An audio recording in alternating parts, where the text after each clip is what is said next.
Let's just get some baseball emojis. This is the baseball show. This is Baseball Live, Mayday Monday. Welcome in. I have a sound effect.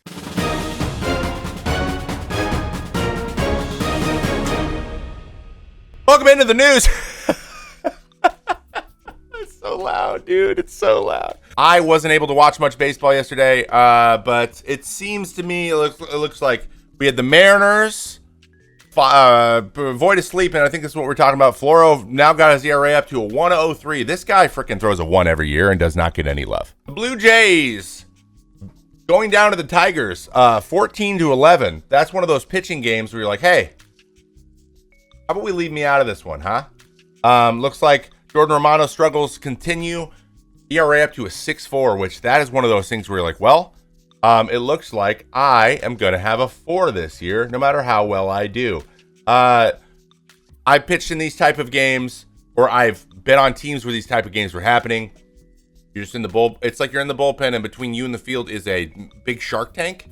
And then every one of your reliever friends is walking over the tiny little 1-inch wide plank and then falling in over and over again. And you're like, you know what? You guys can have this one, you know? Kyle Bradish no-hitter through 7 yesterday. Let's check that out. I want to check that out. Let's check out the Kyle Bradish no-hitter. He punched 11 and 7. Dude, his stuff was running all over the place. 96. And he did it against that high-powered offense. Also, Ramos. Where do you swing? Dude, he swung a foot under that. Bro, that thing is running like... Was that a sinker? Guys, I think he's throwing a seam-shifted two-seam. Hold on, I got to see that again. It feels like he's seam-shifting a two... No, it's a seam shifter. Yeah! I'm going to analyze the shit out of this. So this used to be a two-seam. And you would pronate, so the ball would spin like this. And so you get like a line down the middle if it's spinning fast enough. He's throwing across these seams, or at least it's spinning this way and releasing it like that. So instead of going like this, it's going like inner like that, and he's getting this spin, which then makes it go right. All right. The Reds beat the Dodgers 4-1. Nationals down to the Mariners 9-5. Braves 8-1 over the Pirates. Tough news for them with Acuna going down. We will get into that in a bit. Rangers win a must-needed game against the Twins. Royals go down to the Rays, seemingly for the first time in a month. Mets win one they needed to get before there's an all-out mutiny in the stands. 4-3. Red Sox 2-1 over the Brewers. White Sox go down to the Orioles. We just went over that. 5-2 Rockies over Phillies. Okay, Rockies, I see you. Phillies are impressive as hell this year. Guardians go 5-4 over Angels. Athletics drop to the Astros 5-2. Marlins, D-backs 3-1 Marlins to get their 19th win. Yankees go down to the Padres 5-2. And the Cardinals over the Cubs 4-3. Wow, this is a lot of close games. What was the biggest one? 8-1. Pretty crazy. All right, let's check out our Power 5 for the day. And before we do that again, I need a new sound effect, chat. All right, here we go. And let's do the Power 5 for this last week.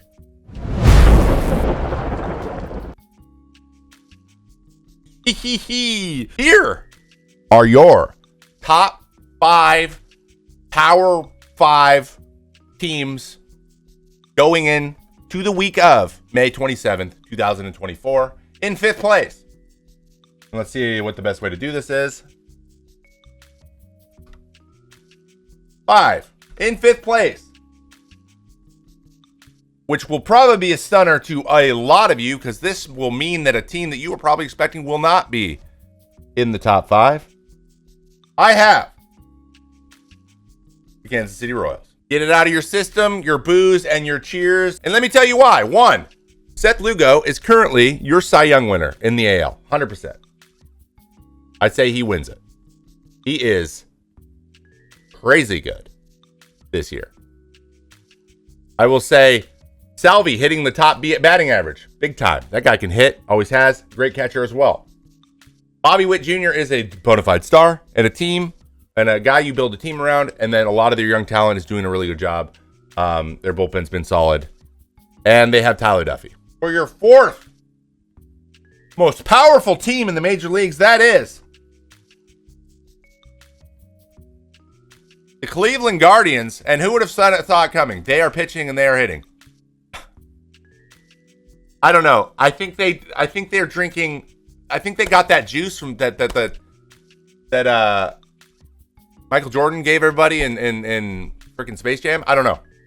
They just win. They just win. Threes RL said it correctly. They're just winning. You cannot argue with 36 wins. AL Central. Who would have thought? Progressive Field is now 106 in park factor. Right? That's third in the league. Park factor means your ability to hit there, score runs. Look at their double factor, 128, 136 in home run. It is the third easiest place to hit home run right now. For reference, they're 30th. 30th. Last year, they were 94. Their home run was an 67. What did they do? They removed a little section in the right field stands, like in the I think the right center. They removed a lot of like the stuff sticking up there so you could see the skyline, the Cleveland skyline. And it just, now the wind just freaking flies out. So they went from 30th to 3rd in 1 year. Excuse me. So that is why the Guardians, that is a big reason the Guardians offense is suddenly thumpy, because they have that. Isn't that crazy? Isn't that like cheating? No, it's not. All right. In third place, the third most powerful team, your Baltimore Orioles. I have the Orioles in third place. I'm still big on them. I think they're a young group of talent. Getting Bradish to throw the way he's gotten. Grayson Rodriguez is freaking nasty. Corbin Burns anchoring that rotation. They have arms in the pen, even though it's a little shaky at times. But I feel like the shakiest bullpens have won the World Series the last 4 or 5 years. So, or like the shakiest bullpen through the season, they all like went. They got dialed up for the playoffs. So I think they have a great opportunity there. I think they're going to be great. Very stacked franchise, a lot of young talent, and they're going to be in this list for a long time. I mean, what else can I say? The Bradish thing, though, moved them up for me. They were 5, now they're 3rd. All right, number 2 in this week's power rankings, the New York Yankees. The Yankees. You know why the Yankees? Because they have won 37 games. Carlos Rodon's throwing well. They don't even have Garrett Cole back yet.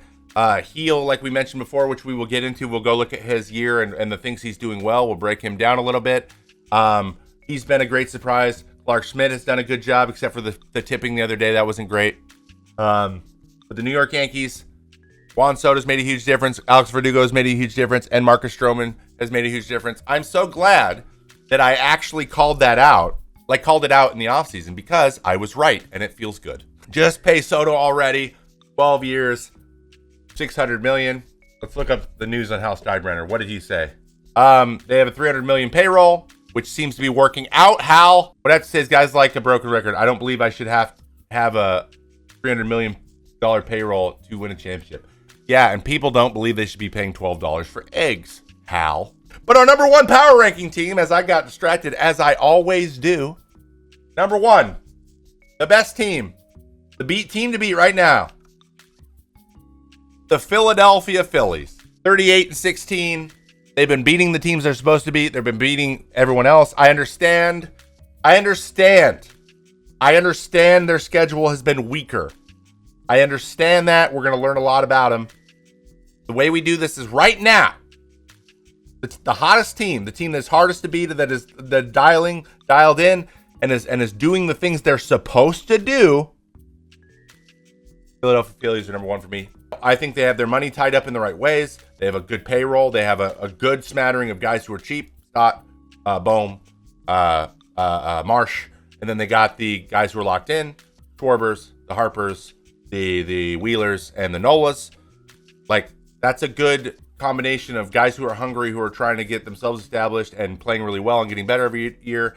And then guys who are established and being paid what they're supposed to be being paid, and like being around each other. It's a really good place to be. Why is Marsh always wet? It's because he chooses to do that. But other big reasons that they're so good. Ranger Suarez is having a phenomenal year. He's the Seth Lugo of the NL, in my opinion. And then they have Wheeler and they got Nola, who are literally just rock solid and the same person every single time they pitch. They have a 3 starting rotation that is, I would take them against any playoff team in the major leagues. And that is seen by how they've made 2 NLCSs in a row. It's looking like an Astro situation for them if they can get it done. With some honorable mentions of the Dodgers, because they just missed it, and the Brewers. Both teams are leading their divisions. They're playing pretty well lately. The Dodgers were on a heater last week, and they would have been in the top 5. They probably would have been 3. But the Royals are 8-2 in their last 10. The Guardians are 9-1 in the last 10. The Phillies are 8-2 in the last 10.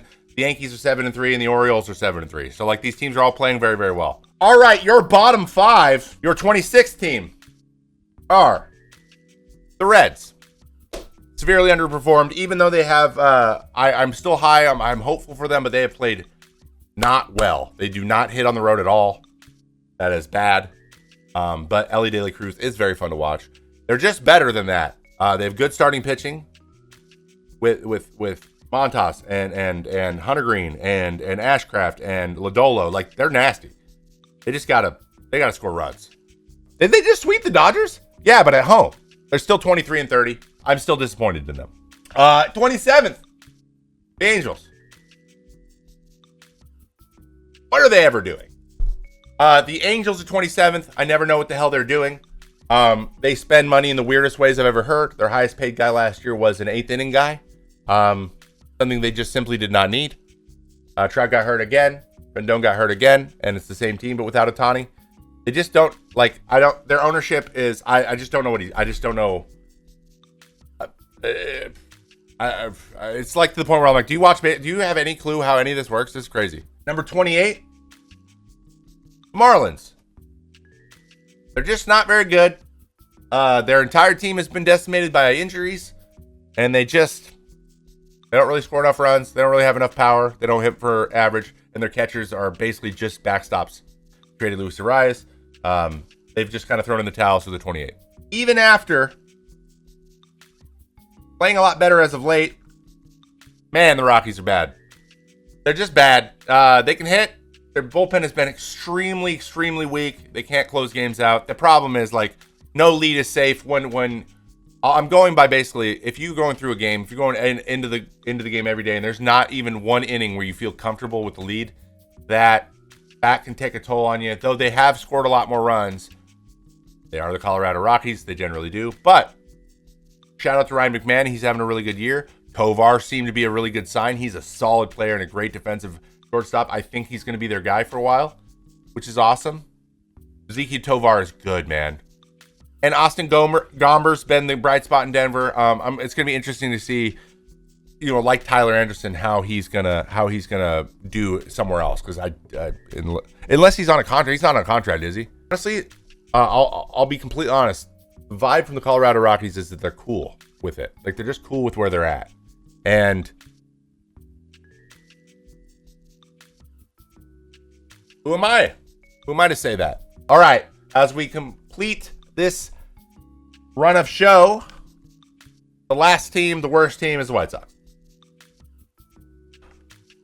There was a point where the Chicago White Sox last year, they had the worst qualified hitter in the league. That was Tim Anderson, which is weird. He's won 2 batting titles, and he's also been the worst productive player in the league, which is the craziest thing, flip-flop ever. I don't know how that happens. It tells me it's something up here. But he had the lowest OPS in the league, and there was a point through a month of the season that the White Sox as a team had a lower OPS than he had last year. That completes our power rankings for the week of May 27th, 2024. Moving on to our next segment. All right, let's talk about some people. All right, first guy we're going to go over. Do you guys want to check out Ranger Suarez? Do a Ranger Suarez breakdown? Is Ranger Suarez the real deal? Let's check it out. Here's how we can tell if someone is having a season that is projectable. What is he doing so well? Well, one, the only things he is below average on are extension, whiff, swing and miss, and he's still almost at 50%, almost average at whiff, which is crazy based on his arsenal. We'll get into that in a moment. And fastball velo. He's averaged 91.3 on his fastball, which is bottom 12% in the league. So if your expected stats are great and your actual stats are great, usually a good sign. He's 9-1 with a 175 and 11 starts. That is projectable. That's 72 innings, guys. Oopsie daisy, did not mean to click on that. All of this is great peripherally. Just absolutely phenomenal, right? Then I come down here and go, okay, so everything's performing really well. He's missing bats. He's also getting soft contact. He's not allowing very many hits. He's not walking guys. All very projectable. Then you go down and I look at his heat maps where he's throwing everything. His sinker, he is throwing it away from righties and into lefties, and he's hitting that spot all the time. Four-seamer, he's going exactly across the strike zone and clustered on the other side. So he wants to sinker this side, four-seam this side, and he's executing it really well. Curveball, for the most part, bottom of the zone, very few up here are being hung. And it's also pretty tightly clustered, even though curveballs generally have the bigger area because it's a high-moving pitch. And the changeup, all on the edges.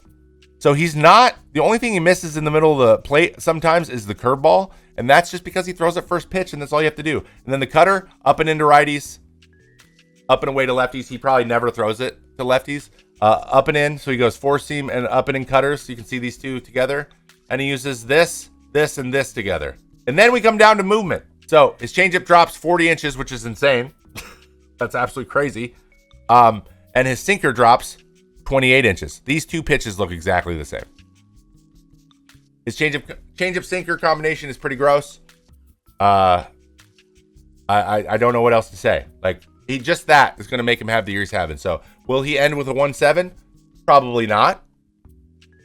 But will he end with a very good year if he stays healthy? Absolutely. And then the last thing I'll look at is the run values on all these. He has positive run values on 4 of his pitches, and the only 2 he doesn't, he throws the least amount of time, and they're still 0, so they're still neutral. His whiff percentages, he's over 30% on 2 of his pitches, curveball and his changeup. That's awesome. It's not just 2 breaking balls, it's the changeup and the curveball. The changeup is more and more important this year across the league. Everyone's throwing changeups at a 44% whiff rate, and changeup is pretty crazy, man. Expected batting average 179, but his actual batting average is 0.87. So even if it looks like it's overperforming, but even if it were performing to the level it's supposed to, it's still very hard to hit. All right. Next up, you guys want to look at Edwin Diaz? Breaking down Edwin Diaz struggles here at the beginning of the year. We'll check him out real quick via Savant. Let's see what's changed a little bit. Let's not panic because he's still peripherally has really good stuff. Look, 98th percentile whiff, 98th percentile in K. The problem is he's average at walks, which honestly, this is the first time he's had to operate with the clock. You need to be patient with these guys. It's hard. And he when he's getting hit really hard. This is a little bit of bad luck, just like a little bit. But his command hasn't been as good. He's not getting as many ground balls he used to get. But he's average. It's average hard hit, average ground ball. So I wouldn't worry so much about that. But he is giving up more barrels, which if you're not getting hard hit, you're above average in the hard hit percentage, but your barrel percentage is so low. There's like this thing is like a little bit of unlucky at times. See, like all of this and then all of this doesn't line up. These things are the red like this. You get better pitching run values.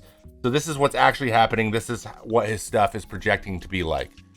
He throws a lot of fastballs. That's the problem. So actually he doesn't. He throws 42% four-seam fastball. Problem is these ones.